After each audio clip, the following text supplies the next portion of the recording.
Different competitive exams की तैयारी करने वाले माय डियर स्टूडेंट्स, नमस्कार। मैं हूं डॉक्टर राजेश तिवारी और इस समय एक मैंने मुहिम चला रखा है। क्या कही, कभी मैंने मुहिम की शुरुआत करी है, भी कह लीजिए चला कर शुरुआत किया है। वो ये है कि साइंस के जो कॉन्सेप्ट्स हैं उनको समझाया जाए, सिखाया जाए, जिससे जिन जिन एग्जाम्स में साइंस एंड टेक्नोलॉजी पूछी जाती है या जनरल साइंस पूछा जाता है, आप जानते हैं इस कंट्री में होने वाले मैक्सिमम एग्जाम्स में ये पूछा जाता है। आप सब जानते हैं कहाँ पूछा जाता है, कहाँ नहीं पूछा जाता है। मेरा मेरा ख्याल है अधिकांश जगह पूछा जाता है। तो उसमें मैंने आपसे पिछले क्लास में बात किया था थोड़ा सा, उसमें हमने यही कहा था, हमने यही अनुभव किया है अपने लास्ट 25 ईयर के टीचिंग में, जिसमें हमने hundreds and hundreds of batches for different exams हमने पढ़ाए हैं। उनमें पढ़ाने के दौरान और भी मार्केट में हम लोग जुड़े रहते हैं, पढ़ा रहे हैं, तो हमने देखा है कि जो साइंस है उसमें बुक्स तो ढेर सारे अवेलेबल हैं, पढ़ाने वाले भी लोग ढेर सारे हैं, मैं नहीं कह रहे हैं, ये बात मैं पिछले क्लास में कहा था। लेकिन फैक्ट भर दिए गए हैं बुक्स में और कह दिया था इस बुक को रट लो, इसी में से क्वेश्चन आ जाएगा। सही है, एग्जाम के अधिकांश क्वेश्चन बुक्स में से आते भी हैं, उनका आंसर मिल भी जाता है। लेकिन जहां पे बुक में खाली फैक्ट भरा हो तो क्या कुछ फैक्ट को, सारे फैक्ट को रटना इतना आसान है? हमारा ख्याल है बिल्कुल नहीं। लेकिन अगर उन्हीं बातों को, अगर साइंस के सिद्धांतों को, साइंस के कॉन्सेप्ट को समझ के तब उन फैक्ट को हम पढ़ते हैं, तो वो जो फैक्ट्स जो हैं वो हमारे लिए इजिली अंडरस्टैंडेबल हो जाते हैं, आसानी से उनको हम याद कर पाते हैं और लंबे समय तक याद रख सकते हैं। तो इसी कड़ी को आगे बढ़ाते हुए वही हमारा पंचिंग लाइन है, कॉन्सेप्ट्स ऑफ साइंस। जो साइंस के फैक्ट के बारे में बहुत ज्यादा अभी बात नहीं करने वाले हैं। फैक्ट तो हर जगह बुक्स में भरा पड़ा हुआ है, ये होता है, वो होता है, ऐसा होता है, वैसा होता है। लेकिन वो कैसे होता है, उसका साइंस के पीछे क्या है, कॉन्सेप्ट क्या है, ये हम बताने का प्रयास आपको कर रहे हैं। तो आज हम फिर से दो शब्दों से आपको हम परिचय कराएंगे। जब भी आप बायोलॉजिकल साइंस पढ़ेंगे तो वहां पर एक शब्द आप बार बार पढ़ते हैं, क्रोमोसोम, और एक वर्ड आता है जीन। तो क्रोमोसोम क्या है और जीन क्या है, ये दो वर्ड आज हम पहले डिस्कस करने चल रहे हैं। उसके बाद देखेंगे तो और भी टर्म हम आगे करके लेंगे। ठीक, तो चलिए पहले हम शब्द लेते हैं क्रोमोसोम या गुणसूत्र। तो हमारा शब्द है क्रोमोसोम। क्रोमोसोम, इसी को आप लोग हिंदी में गुणसूत्र कहते हैं। तो क्रोमोसोम को ही गुणसूत्र कहा जाता है, इसी को आप कहते हैं गुणसूत्र। थोड़ा भाई मेरी हिंदी की स्पेलिंग अगर गलत होगी तो आप लोग क्षमा करेंगे, क्योंकि हिंदी की स्पेलिंग बहुत अच्छी हमारी नहीं हो पाती है। हम लोग इंग्लिश मीडियम से पढ़ने पढ़ाने वाले लोग हैं, फिर भी आई होप कि आप लोग इसको क्षमा करेंगे। शब्दों का, अक्षरों का कोई बड़ा हमारे साइंस में बड़ा मतलब नहीं है। हालांकि अक्षर सही लिखे जाएं तो अच्छी बात तो है ही है, लेकिन बहरहाल मैंने बता दिया कि मेरा एक कमजोर पॉइंट है हिंदी की स्पेलिंग। अब देखिए क्या चीज होता है, तो आप इसको ऐसे पढ़ लेते हैं कि न्यूक्लियस के अंदर जो होते हैं धागे नुमा आपस में कुंडलित संरचनाएं होती हैं, उनको क्रोमोसोम या गुणसूत्र कहते हैं। सही है, डिफिनेशन यही है। लेकिन थोड़ा सा अगर अलग से समझ लेते हैं, फिगर बना के थोड़ा और क्लियर कर लेते हैं तो बात और आसान हो जाएगी। ठीक है, फिगर आप यही बनाते हैं, जैसे मान लिया हमने कहा दिया हमारा न्यूक्लियस होगा किसी सेल का, और आप कहते हैं इसी में से आपस ऐसी धागे नुमा कुंडलित संरचनाएं होती हैं। इन्हीं संरचनाओं पर हमारे लक्षणों के निर्धारक जीन पाए जाते हैं, इन्हीं को हम गुणसूत्र या क्रोमोसोम कहते हैं, है ना। तो इन्हीं को आपने कह दिया यही आपका एक क्रोमोसोम है, यही आपका गुणसूत्र है।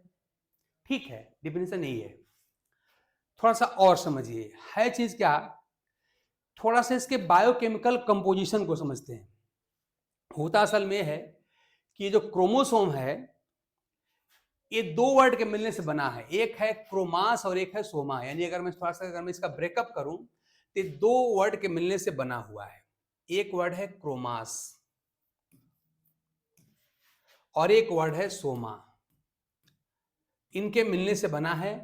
इस क्रोमास का मतलब होता है कलर्ड और सोमा का मतलब होता है बॉडी। तो क्रोमास का मतलब है कलर्ड और सोमा का मतलब होता है बॉडी, यानी कोई रंगीन संरचना। ठीक है ना, ये आपने कह दिया क्रोमोसोम के पीछे का ब्रेकअप क्या है मैंने बताया। और जब आप गुणसूत्र कहते हैं तो थोड़ा सा इसका मतलब क्या है, सूत्र मतलब होता है धागा, और गुण आप जानते ही हैं। तो असल में है क्या कि हमारे जो गुणों के निर्धारक जो पदार्थ होते हैं जिनको हम लोग जीन कहते हैं, तो हमारे गुणों के निर्धारक जो पदार्थ हैं, गुण मतलब कि अगर कोई पौधा है तो उसका पुष्प है तो किस रंग का होगा, वो पौधा आपका लंबा होगा कि बौना होगा, उसके बीज कैसे होंगे। मान लीजिए हम लोग अपने बारे में बात करें तो हमारे त्वचा का रंग कैसा होगा, हमारे शरीर का वहां पर स्ट्रक्चर कैसा होगा, हम गोरे होंगे कि सावले होंगे, इत्यादि इत्यादि। तो हमारे लक्षणों के निर्धारक जो होते हैं वास्तव में जीन होते हैं, और वो जीन इसी धागे नुमा संरचनाओं के ऊपर पाए जाते हैं।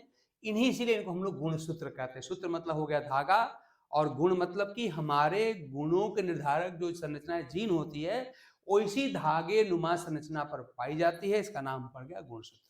ठीक, ये बात हो गई आपकी। थोड़ा सा हम एक्स्ट्रा जोड़ना क्या चाहते हैं, ध्यान दीजिएगा।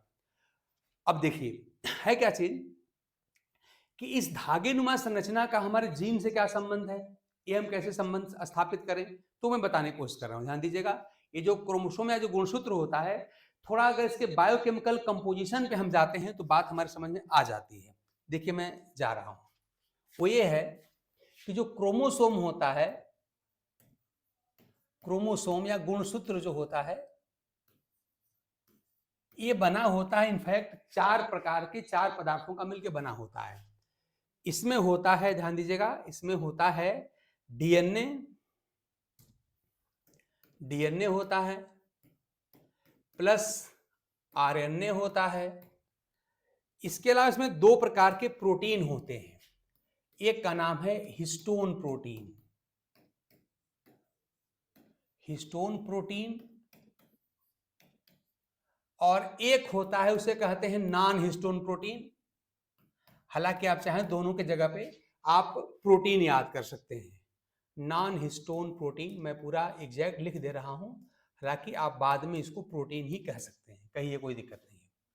अब देखिए, क्रोमोसोम के 4 भाग हो गए, 4 पार्ट हो गए। एक आपका डीएनए हो गया, दूसरा आरएनए हो गया, और तीसरा और चौथा आप देख रहे हैं कि प्रोटीन है। ये प्रोटीन है, इस तरह से ये प्रोटीन है। हालांकि सही से नाम इनका है हिस्टोन प्रोटीन और नॉन हिस्टोन प्रोटीन। अब थोड़े समय के लिए याद रखिएगा, मैं वर्ड और यूज करूं, ये जो डीएनए आरएनए होते हैं ना, एक कोशिकाओं के, जनरली कोशिकाओं के न्यूक्लियस में होते हैं। हालांकि न्यूक्लियस के बाहर भी डीएनए रिपोर्टेड है, वो बात की बात है, अभी हम जनरल बात आपसे कर रहे हैं। तो ये न्यूक्लियस के अंदर होते हैं, और इनकी जो नेचर है वो अम्लीय अथवा एसिडिक होती है। तो इसलिए इन दोनों को हम कहते हैं न्यूक्लिक एसिड, इनको हम कहते हैं न्यूक्लिक एसिड या नाभिकीय अम्ल कहते हैं। न्यूक्लिक एसिड कह लीजिए, और इस पार्ट को आप प्रोटीन कह लीजिए, प्रोटीन।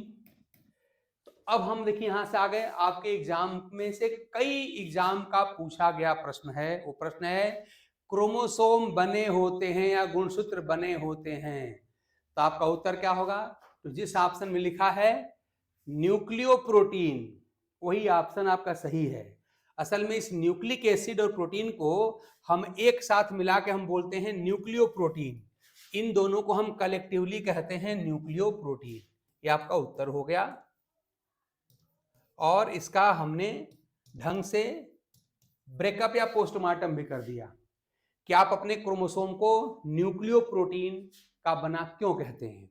तो क्रोमोसोम बना होता है डीएनए आरएनए नाम के 2 न्यूक्लिक एसिड से। न्यूक्लिक एसिड क्यों कहते हैं, तो उत्तर है कि ये न्यूक्लियस में पाए जाते हैं, और इनकी अम्लीय जो इनकी प्रकृति जो होती है अम्लीय होती है, एसिडिक होती है, तो कह दिया हमने न्यूक्लिक एसिड। प्लस ये 2 प्रकार के प्रोटीन हैं। न एग्जैक्ट नाम याद करना हो तो खाली दोनों को प्रोटीन ही कह दीजिए, अर्थात ये न्यूक्लिक एसिड और प्रोटीन से बने होते हैं, और न्यूक्लिक एसिड और प्रोटीन को ही मिला के कहा जाता है न्यूक्लियोप्रोटीन। तो इस तरह से क्रोमोसोम किसका बना होता है, न्यूक्लियोप्रोटीन का बना होता है। ठीक, अब अगला क्वेश्चन यहीं पे हम उठा रहे हैं अपना, कि क्रोमोसोम को हम हिंदी में गुणसूत्र कह रहे हैं, और परिभाषा में कहते हैं कि क्रोमोसोम के अंदर ही या क्रोमोसोम के ऊपर ही कह लीजिए हमारे गुणों के निर्धारक जीन पाए जाते हैं। तो जीन क्या चीज है, आपने क्रोमोसोम को हिंदी में गुणसूत्र जो कहा है, सूत्र मतलब हो गया धागा, और गुण मतलब हो गया गुणों को निर्धारक, जीन को का वहन करने वाले या धारण करने वाले धागेनुमा संरचना, है ना। हमारे गुणों के निर्धारक या जीवधारियों के गुणों के निर्धारक जीन को धारण करने वाली सूत्र धागेनुमा संरचना ही गुणसूत्र कहलाती है। ये पूरी बात हमारी हो गई। तो अब जरा समझिए इसमें जीन कहाँ है। अब ध्यान दीजिए, मैं आपसे कह रहा हूं कि हमारा जो एक गुणसूत्र है ये किससे बना है, डीएनए, आरएनए और प्रोटीन से बना हुआ है। तो अब मेरी बात समझ जरा सा, ये जो डीएनए है, डीएनए असल में डीएनए के टुकड़े को ही कुछ विशेष शर्तों के साथ, कुछ विशेष कंडीशन के साथ जीन कहा जाता है, ठीक है ना। कभी कभी आरएनए के टुकड़े को भी जीन कहा जाता है, क्योंकि आप जानते हैं जहां पे डीएनए नहीं होगा, जहां पे खाली आरएनए होगा, वहां तो भाई आरएनए जीन हमारा हो जाएगा। जैसे आप लोग पढ़े हैं वायरस में, वायरस एक ऐसे आप जानते हैं जिसको आप बारे में कई बात आप पढ़े हैं आगे, और हम बात करेंगे आपसे कि वायरस को सजीव और निर्जीव के बीच की कड़ी कहा जाता है। कुछ उसके जीवधारी के लक्षण हैं, कुछ उसके निर्जीव के लक्षण हैं, तो वो तो बात याद रखिए, उसको हम सजीव और निर्जीव के बीच की कड़ी भी कहते हैं। और एक बात और याद रखिए, वायरस में डीएनए आरएनए दोनों एक साथ नहीं होते। बाकी सारे में, सारी कोशिकाओं में, सारे प्राणियों में डीएनए आरएनए दोनों होते हैं, लेकिन जो वायरस होता है उसमें या तो डीएनए होगा या आरएनए होगा, दोनों कभी नहीं होगा, ठीक है ना। तो अगर मान ली हम कह हमारे पास आरएनए वायरस, जैसे टीएमबी आपने पढ़ा होगा, टोबैकोमेजक वायरस, वो आपका आरएनए वायरस है, ठीक। तो इस तरह से जो आरएनए वायरस होते हैं वहां पर आरएनए ही जीन है, लेकिन सामान्यतया अन्य प्राणियों में डीएनए ही जीन का निर्माण करता है, और आरएनए भी जीन का निर्माण करता है जहां पे डीएनए नहीं होता है, यानी जहां पे डीएनए जीन की तरह कार्य नहीं करता उसे हम आरएनए कहते हैं। तो अगर मैं कहूं आपसे कि कुछ कुछ शर्तों के साथ, कुछ विशेष लक्षणों के साथ डीएनए ही जीन है, तो आप साफ साफ देख पा रहे हैं कि ये जो डीएनए मतलब जीन कहां पर है, क्रोमोसोम का हिस्सा है, और इसीलिए हम कह सकते हैं कि क्रोमोसोम जो है वो हमारे जीनों को धारण करता है, या हमारे लक्षण निर्धारक जीन जो होते हैं क्रोमोसोम के अंदर ही पाए जाते हैं।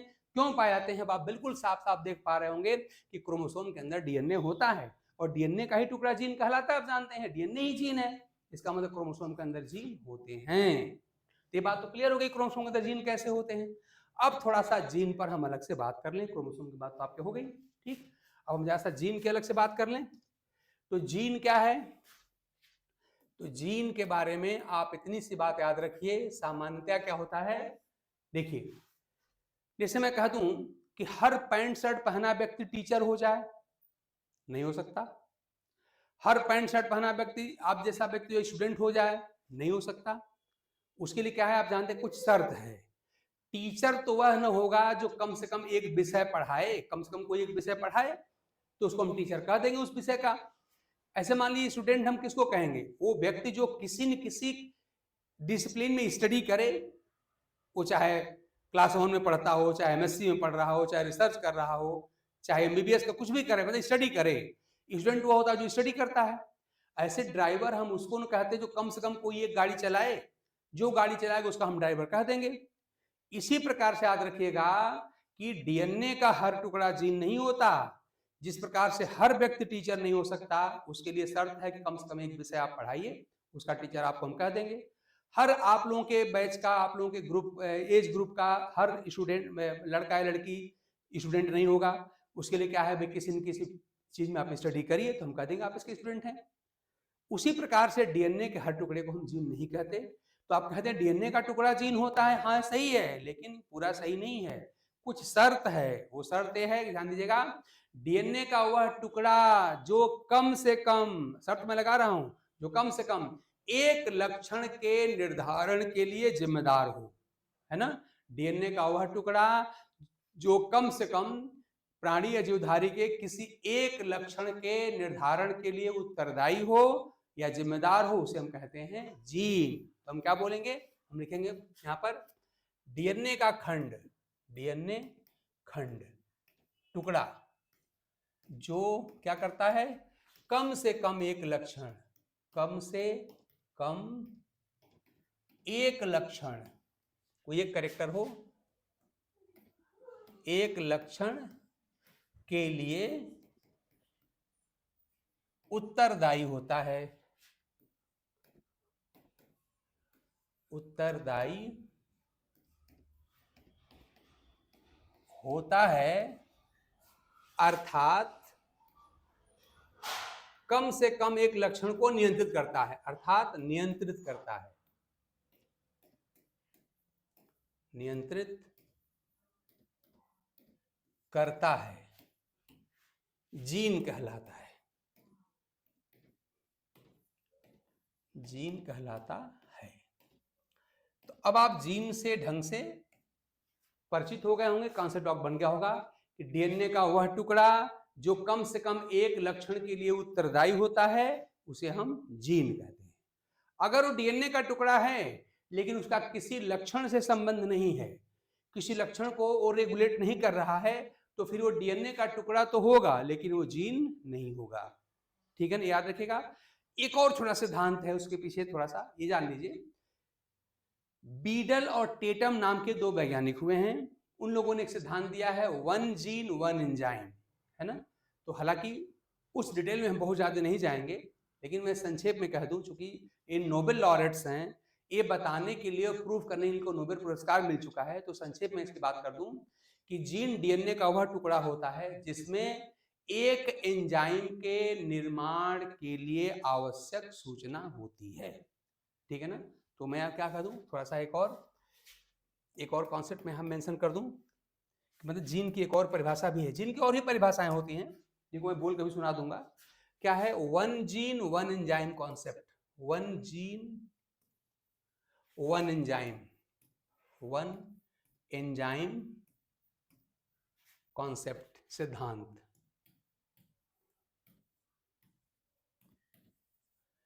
इसको देने वाले कौन हैं? By Beadle. अगर मैं हिंदी में लिख दूं, बीडल और टेटम, ये दो वैज्ञानिक हैं।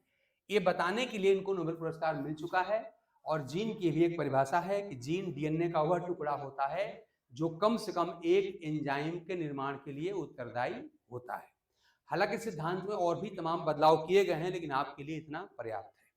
ठीक है ना, ये भी समझना है, याद रखिए आपको। तो इस तरह से जीन की बात हमने यहाँ पर आपसे कर लिया कि जीन क्या है, डीएनए का वह टुकड़ा होता है जो कम से कम एक लक्षण का निर्धारण करता है, या एक और बात कर सकते हैं कि जीन डीएनए का वो टुकड़ा होता है जो कम से कम एक एंजाइम के निर्माण के लिए उत्तरदायी होता है। और उसकी एक लंबी प्रक्रिया है, साइंस में आप लोग थोड़ा सा जानते भी होंगे, कभी हम भी थोड़ा बता देंगे कि पहले डीएनए से आरएनए बनता है, उस प्रक्रिया को हम कहते हैं ट्रांसक्रिप्शन। फिर आरएनए और प्रोटीन मिलकर के, आरएनए और राइबोसोम मिलकर प्रोटीन बनाते हैं, उसे कहते हैं हम लोग ट्रांसलेशन। तो उससे प्रोटीन बनती है और प्रोटीन से ही एंजाइम बनती है। तो एंजाइम वास्तव में क्या होती है, ध्यान दीजिएगा कि हमारे शरीर के अंदर होने वाले या किसी प्राणी के शरीर के अंदर होने वाली जो विभिन्न जैव रासायनिक अभिक्रियाएं होती हैं, उन्हीं के लिए कैटलिस्ट का काम करती हैं। इसलिए एंजाइम को हम लोग प्रोटीनेशियस बायोकैटलिस्ट भी कहते हैं। प्रोटीन से बने हुए वे पदार्थ जो रासायनिक अभिक्रियाओं की दर को नियंत्रित करते हैं, उन्हीं को एंजाइम कहा जाता है। ठीक है ना, कभी इस पर बात हम करेंगे। एक बात और मैं बोल दूं कम से कम, जीन क्या होता है, याद रखिएगा। एक और परिभाषा जीन की, जीन वह संरचना है जो हमारे लक्षणों को एक पीढ़ी से दूसरी पीढ़ी तक ले जाता है। यह कहा जाए कि वह संरचना जो माता पिता के लक्षणों को उनके संतानों में पहुंचाती है, उसे हम कहते हैं जीन। और वो संरचना क्या है पता चल चुका है, वो क्या है, सिंपली डीएनए का टुकड़ा होता है जिसकी सब परिभाषाएं होती है। ठीक है ना। तो इस तरह से हमने आज दो तीन शब्द हमने प्रमुख रूप से लिए, जिसमें हमारा गुणसूत्र क्या है हमने ढंग से बताया, आज को बताने का प्रयास बल्कि किया कि क्रोमोसोम को हम लोग गुणसूत्र क्यों कहते हैं, या क्रोमोसोम या गुणसूत्र को हम लोग हमारे जीनों के वाहक क्यों कहते हैं। ये सारी बात हमने बता दिया, बताने का प्रयास किया आपको। जीन क्या होता है ये मैंने आपको बता दिया, एंजाइम पैरामीटर पर आपको बता दिया है। तो उम्मीद है कि अब आप ये 3-4 जो शब्द हैं इनके बारे में ढंग से समझ गए होंगे, रटने की आवश्यकता नहीं पड़ेगी। तो आज बहुत वीडियो को लंबा न करते हुए आज यहीं पर अपने वीडियो को हम विराम दे रहे हैं। आपके इस रिक्वेस्ट के साथ कि अगर आपको मेरी वीडियो अच्छी लगती होगी तो आप मेरे चैनल को श्री साइंस एकेडमी को आप जरूर सब्सक्राइब करेंगे, लाइक करेंगे और अपने फ्रेंड्स के साथ आप इसको शेयर करेंगे, रिकमेंड करेंगे। अगले ऐसे ही कुछ कॉन्सेप्चुअल वीडियो के साथ हम फिर दोबारा मिलेंगे। तब तक के लिए thanks to all of you, और आप लोगों के भविष्य के लिए ढेर सारी शुभकामनाएं।